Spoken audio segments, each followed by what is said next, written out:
Madame, Monsieur, bonsoir. Un épisode spécial bilan à mi-mandat du gouvernement Arnouch, les réalisations, les perspectives et les enjeux de la coalition gouvernementale avec en toile de fond les réformes importantes tracées par Sa Majesté le roi Mohamed VI et comment surtout accompagner les ambitions du royaume. J'accueille ce soir, c'est un plaisir de l'avoir dans nos studios de Média TV, le ministre du Transport et de la Logistique, Mohamed Abdeljelil. Bonsoir et bienvenue.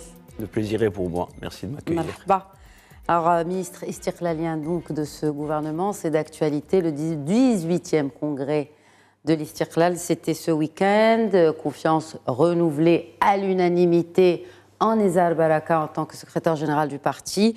Mais les 34 membres du comité exécutif ne font visiblement pas l'unanimité. Est-ce qu'il y a une guerre de clans aujourd'hui et qui ferait vraiment un acte inédit dans l'histoire du parti? Peut-elle entraver cette élection et déséquilibrer le parti de la balance, monsieur le ministre?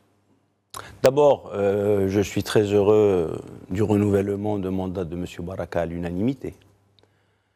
Ensuite, c'est un moment très important dans la vie de tous les partis. Ce sont des moments où il n'est pas uniquement question de renouveler les élites ou les responsables, mais également de rediscuter les grandes orientations et les grands principes. Et tout ça s'est passé dans d'excellentes conditions. Et ce qui se passe aujourd'hui, c'est tout simplement la preuve que c'est un parti qui est vivant, et c'est cette vivacité qui a fait que le renouvellement du comité exécutif nécessite un petit peu plus de temps que prévu. Il n'y a pas de blocage? Pas à ma connaissance. Très bien. Alors, je m'adresse à présent au ministre. On va peut-être commencer par le transport routier. Avec plaisir. Êtes-vous satisfait des résultats de la stratégie nationale de la sécurité routière 2017-2026? Et sinon, quelle alternative? Alors, je ne peux pas être satisfait des résultats de la stratégie parce que l'objectif de cette stratégie, et c'est quand même très courageux de la part du précédent gouvernement, était très clair. Puisque l'objectif fixé était de réduire de 50% le nombre de tués sur les routes à horizon 2026, en démarrant en 2017, avec un objectif à mi-parcours de réduire donc de la moitié des 50, soit de 25. En réalité, le Maroc a réalisé de très beaux chantiers en termes de sécurité routière, mais les résultats ne sont pas au rendez-vous, puisque nous sommes en fin de compte dans une phase de stagnation. On est sur un plateau. On est entre 3500 et 4000 tués chaque année, selon nos statistiques. En revanche, il y a des choses très encourageantes quand on rentre dans le détail de la statistique. C'est que certaines catégories d'usagers de la route ont connu une baisse significative du nombre de tués. Les usagers des véhicules, des voitures, par exemple. Et d'autres, elles, ont malheureusement connu une augmentation très importante, c'est les 2 roues. Donc, on n'est pas arrivé à mi-parcours à l'objectif recherché, qui était d'ailleurs calqué, ou en fait, c'était pas calqué, mais en tout cas, c'était une convergence avec l'objectif de l'OMS. L'Organisation mondiale de la santé s'était fixé pour objectif, à l'échelle mondiale, une baisse de 50% à horizon 2030. Donc on a voulu aller vite. Certains pays sont arrivés à faire les moins 50% en 5 ans, une dizaine. Une trentaine de pays a réussi à baisser de plus de 30% en l'espace de 5 ans.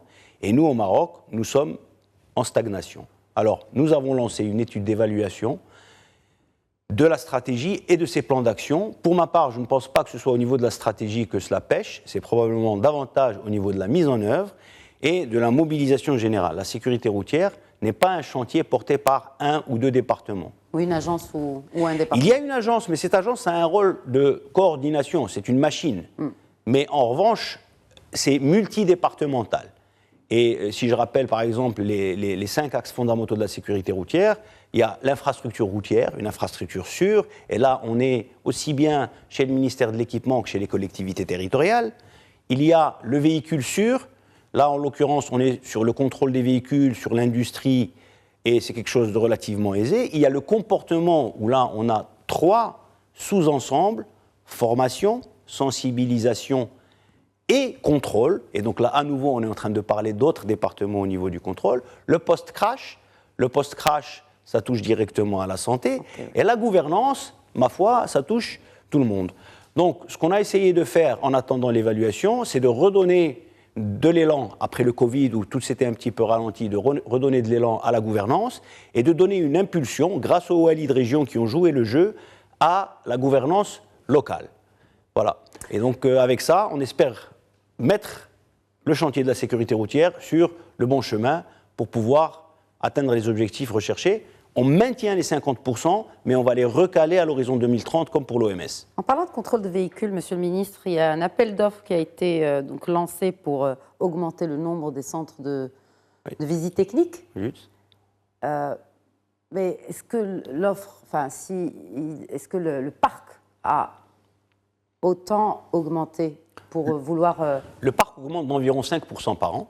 Je pense que ça fait à peu près près de 10 ans qu'il n'y a pas eu ou un petit peu moins, qu'il n'y a pas eu de nouveaux centres. Les centres mettent 2 ans à être mis en service, voire plus. Et donc, en fait, c'est le résultat d'une analyse objective, couplée avec le fait qu'on ne pouvait pas laisser une province sans ouverture de centres. Donc, dans l'immense majorité des provinces, il y avait un besoin. Certaines avaient besoin de 20 en fonction des critères calculés, d'autres uniquement d'un seul centre. D'accord. Quelques provinces, c'était 0, mais on a mis 1 parce qu'il faut ouvrir, c'est de l'investissement, donc c'est aux personnes d'évaluer l'intérêt pour eux d'investir. Le cafouillage sur l'examen des permis de conduire, c'est une histoire derrière Oui, c'est vous. derrière nous. C'est derrière nous. Et je voudrais aussi dire que c'est assez classique. C'est-à-dire que si on fait une simple recherche sur Internet, on verra que la Belgique, par exemple, le Royaume de Belgique, ou que la République française, quand ils ont modifié leur banque de données, ont connu un cafouillage similaire. Alors en fait, c'est intrinsèque au changement de question. Vous avez beau travailler en termes de préparation pour vous assurer que vos questions sont bien élaborées, qu'elles sont suffisamment compréhensibles, mais lorsque vous passez à grande échelle, eh bien vous réalisez que certaines d'entre elles sont incompréhensibles ou mal comprises. Et donc ce qu'on a fait le premier jour, c'est l'analyse des questions qui avaient le taux de chute le plus élevé. Nous les avons sortis du questionnaire, le lendemain ça s'est amélioré. On a fait le travail par itération successive et au bout de 4 jours, on est revenu au taux de réussite habituel. L'objectif n'est absolument pas de punir les élèves qui veulent ou les Marocains qui veulent obtenir leur permis de conduire. L'objectif est de faire en sorte que la banque de questions soit adaptée au contexte, aussi bien au nouveau code de la route, parce que l'ancienne banque était là avant le code de la route. Et également de l'adapter aux modifications. Le monde change très vite, et donc au niveau des infrastructures, au niveau des véhicules, etc. Et de permettre je les appelle les élèves, mais à ceux qui sont formés pour obtenir leur permis, d'être le mieux outillés possible pour être de bons conducteurs et surtout, en fait, d'être des conducteurs sûrs qui ne mettent pas en danger leur vie ou la vie d'autrui. Alors, passons du transport aux transporteurs. Monsieur le ministre, bilan des subventions aux transporteurs professionnels. Est-ce qu'il y a eu un audit ? Pas encore. Une évaluation sur l'impact économique des subventions qui ont déjà été débloquées en faveur de ces transporteurs ? Alors, en fait, pourquoi est-ce qu'on a décidé de donner cette aide exceptionnelle ? On l'a décidé pour 2 raisons. D'abord, on a encore au Maroc des secteurs de transport où les prix sont réglementés. Le taxi, les autocars, les autobus, les prix sont fixes. Le carburant représente 30 à 50% des coûts de ces entreprises.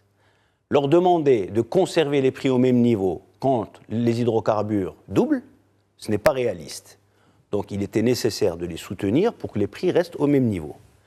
Et puis il y a eu un deuxième phénomène, ce n'est pas le niveau de prix, c'est la vitesse à laquelle le prix a augmenté. Ça, c'est le transport de marchandises, qui est un transport qui est libéralisé.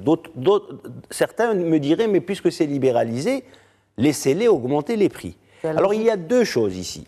La première des choses, c'est que les règles de marché nécessitent une phase d'adaptation. Lorsqu'il y a des choses qui bougent, la courbe de l'offre et de la demande ne vient pas se déplacer du jour au lendemain. Il y a une inertie. Or, au Maroc, le secteur du transport est un secteur fragmenté. Ce sont beaucoup de petits transporteurs qui n'ont pas les ressources financières pour pouvoir absorber un choc comme celui qu'ils ont vécu.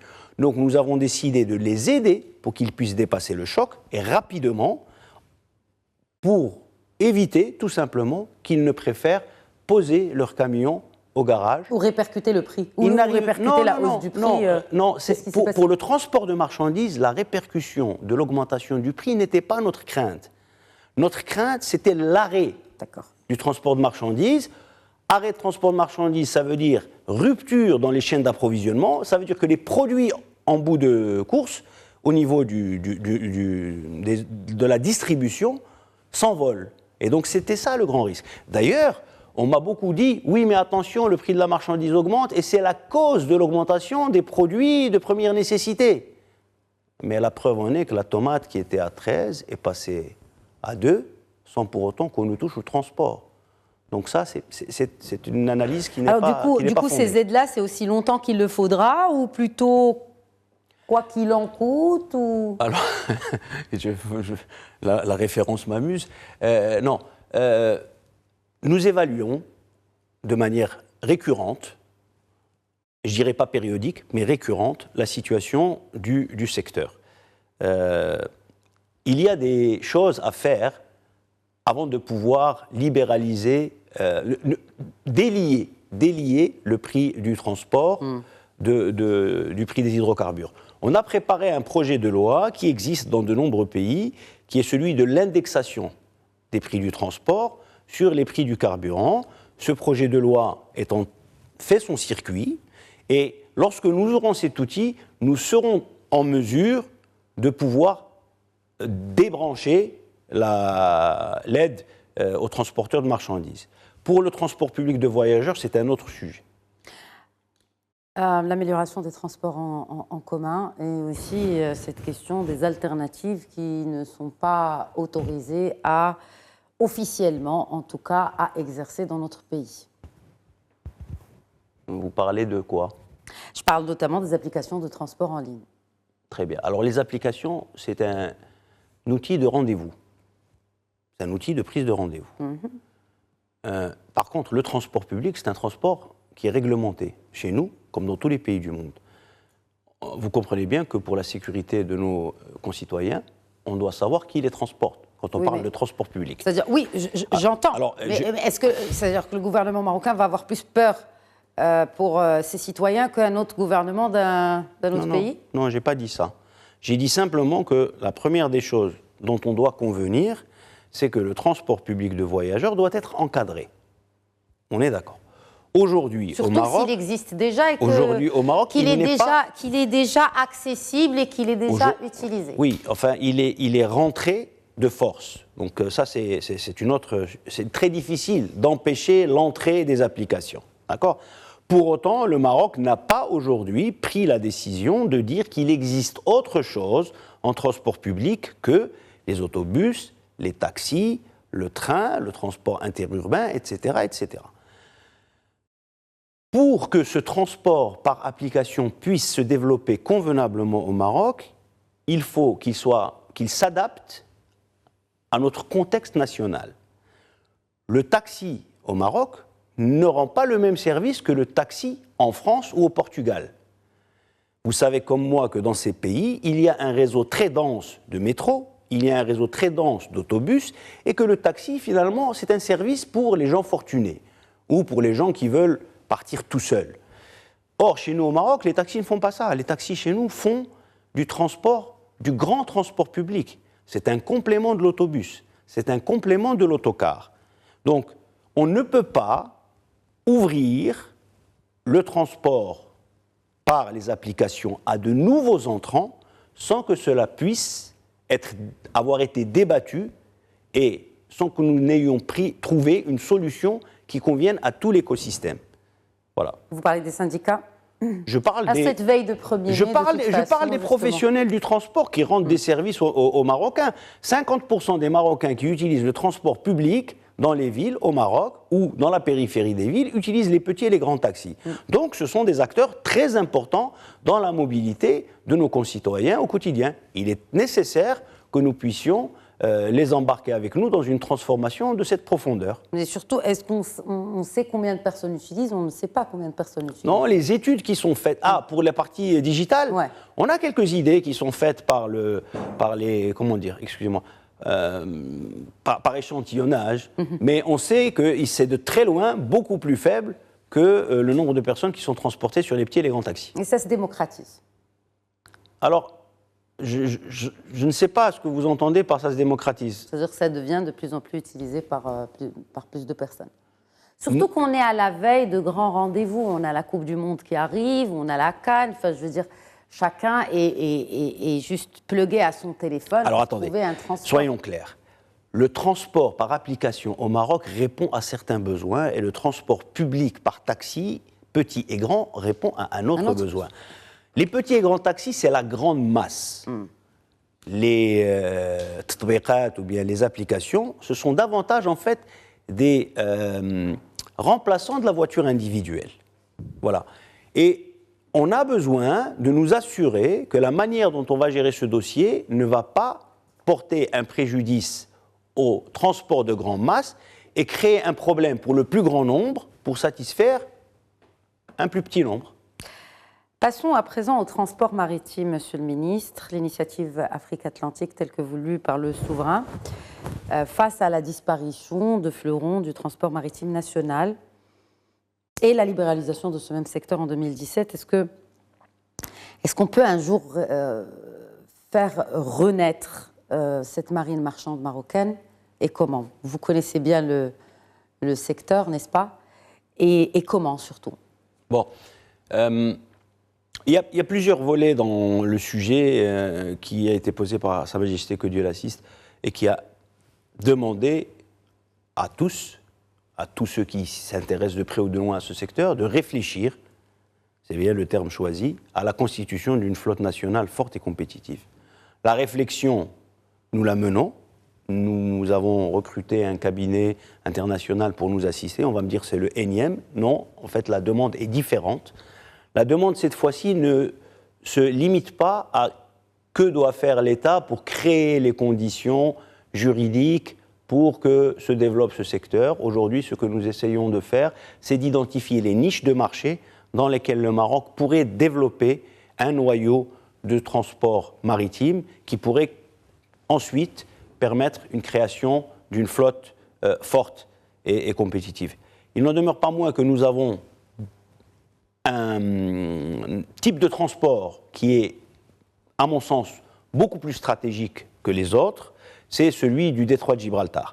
On a une autoroute maritime avec l'Europe. Cette autoroute maritime, elle sert à la fois nos exportations, mais elle sert également le retour des Marocains résidant à l'étranger pendant l'opération Marhaba. Et donc c'est un focus que nous menons sur ce transport dans le détroit, d'abord pour pouvoir l'améliorer, tout en attendant les résultats de la réflexion sur le développement d'une flotte globale. Et je voudrais juste dire, quand on dit on veut développer une flotte nationale ou on veut avoir une flotte maritime forte et compétitive, on est dans une même logique que celle qui consiste à faire du Maroc un pays qui est un constructeur de véhicules ou c'est vraiment une approche industrielle qu'on doit avoir sur ce secteur. Très capitalistique aussi. C'est effectivement capitalistique, mais le terme national, Sa Majesté n'a pas parlé de pavillon national.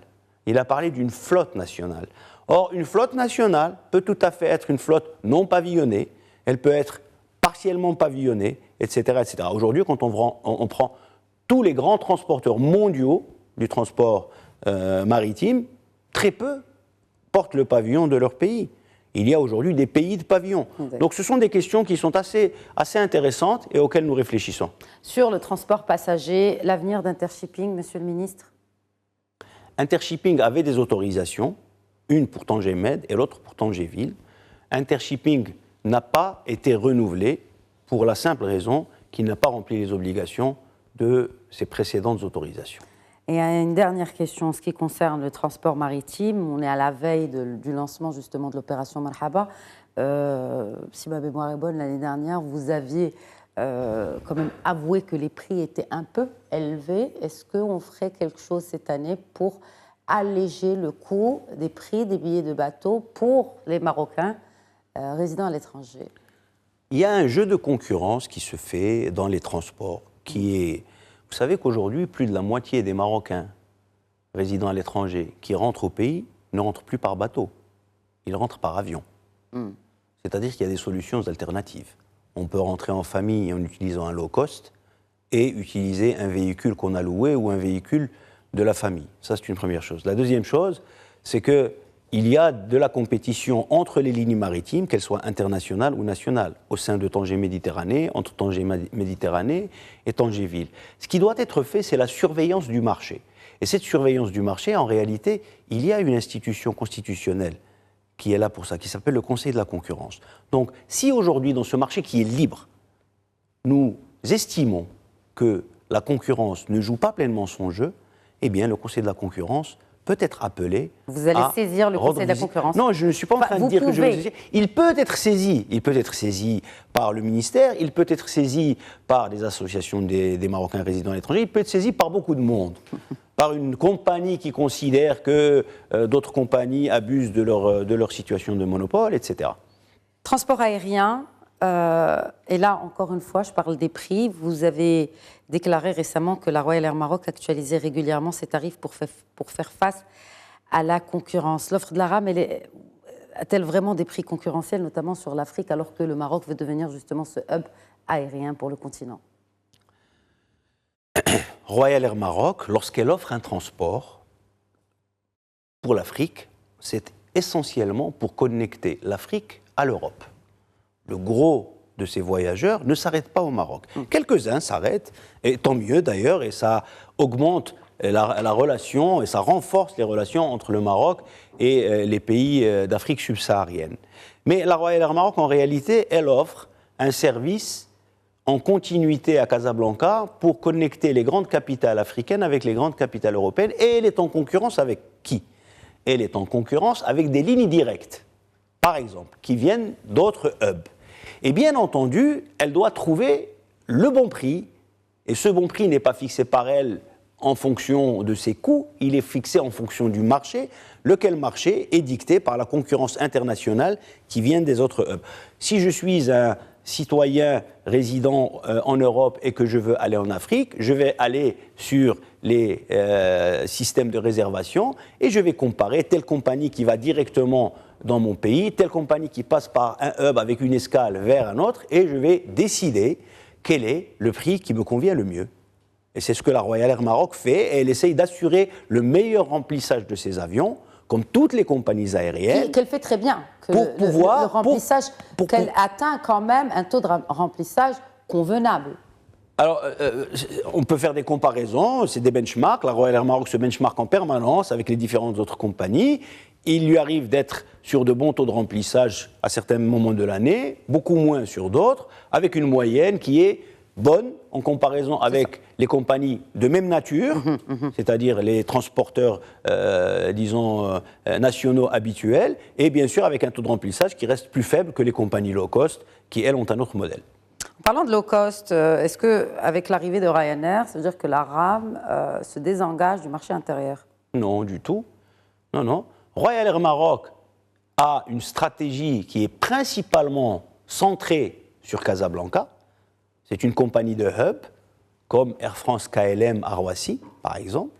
Et Ryanair s'est proposé de faire des connexions transverses, non pas radiales. C'est-à-dire qu'il ne part pas de Casablanca vers Marrakech ou vers Ouarzazate, mais il va pouvoir offrir des connexions entre Agadir et Ouarzazate, Marrakech ou Jeddah, Tanja, Fès, lesquelles connexions ne sont en réalité pas tellement, ne sont pas offertes par la Royal Air Maroc. En ce qui concerne les aéroports, vous avez précédemment confirmé qu'un budget important avait été alloué pour augmenter la capacité d'accueil des aéroports nationaux et améliorer la qualité des services. Quel business model pour que cela ne pèse pas beaucoup sur le budget de l'État et un amortissement assuré, d'autant plus que l'Office national des aéroports est en cours pour devenir une société anonyme? Alors, jusqu'à aujourd'hui, les développements aéroportuaires ont été faits sans recours au budget de l'État. Ils ont été faits sur le budget de l'Office national des aéroports, qui a été d'ailleurs conçu pour ça. La crise de 2019 est maintenant derrière nous au niveau financier pour l'Office national des aéroports. Pour l'avenir, nous avons un budget d'environ une quinzaine de milliards de dirhams d'investissement sur les prochains 5 ans, et qui doit démarrer tout de suite, puisque nous avons 3 aéroports qui ont besoin d'être agrandie, Marrakech, Agadir, Tanger, et bien sûr à Casablanca à l'approche de 2030. Très bien. Vraiment rapidement, parce que vous êtes également ministre de la Logistique, il ne nous reste pas de temps, mais je vais quand même vous poser la question sur le positionnement du Maroc sur la logistique et votre stratégie pour que le Royaume soit plus attractif pour les prestataires de logistique, les transitaires, les transporteurs et les distributeurs, mais aussi et avant tout les investisseurs. Alors, le ministère du Transport et de la Logistique se concentre surtout sur la logistique que j'appellerais intérieure et non pas sur la logistique internationale. Cette logistique internationale, elle est davantage suivie par le ministère de l'Équipement au niveau des ports, au niveau de l'aérien, mais c'est très faible parce que tout ce qui passe, enfin toute la marchandise passe par nos ports pratiquement. Et nous, ce que nous essayons de faire, en réalité, on essaye de travailler rapidement sur 2 chantiers. L'amélioration de la compétitivité des acteurs, et surtout, la réalisation des plateformes logistiques planifiées qui sont très en retard. Et à cause du foncier ? Elles sont en retard parce qu'il a fallu du temps avant que l'on puisse effectivement mobiliser le foncier, avoir les études disponibles, etc. Et peut-être prendre conscience de l'importance de cette stratégie de développement des zones logistiques, sachant qu'effectivement l'Agence marocaine de développement de la logistique n'a pas de budget propre.